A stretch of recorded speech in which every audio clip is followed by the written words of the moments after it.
નજર કરીએ સમાચાર પર।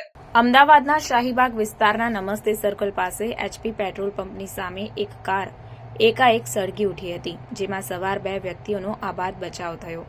અડધાથી ઉપર કાર સળગીને રાખ થઈ, જ્યારે ફાયર ટીમ ઘટના સ્થળે પહોંચી અને આગ ઉપર કાબુ મેળવ્યો હતો। અહીં સ્થાનિકોના કહેવા પ્રમાણે આ BMW X3 કાર છે, જેની કિંમત 70 થી 80 લાખ રૂપિયા છે। આ કારમાં 2 વ્યક્તિઓ સવાર હતા અને તેઓ બાજુના પેટ્રોલ પંપ પર ડીઝલ ભરાવતા હતા। ત્યારે બોનેટમાંથી ધુમાડો નીકળવા લાગ્યો અને ત્યારબાદ જ્યારે પેટ્રોલ પંપના કર્મીઓએ કારને જલ્દીથી પંપની બહાર લઈ જવા કહ્યું, ત્યારે પેટ્રોલ પંપથી બહાર આવતા જાહેર રોડ પર એકાએક કારમાં આગ લાગી હતી અને મહા મહેનતે અંદર સવાર બંને વ્યક્તિઓ કારની બહાર આવવામાં સફળ રહ્યા હતા, જ્યારે ફાયરની ટીમે ઘટના સ્થળે પહોંચી આગ પર કાબુ મેળવ્યો હતો। જ્યારે કારમાં આગ કઈ રીતે લાગી તેનું કારણ હજી સુધી અકબંધ છે।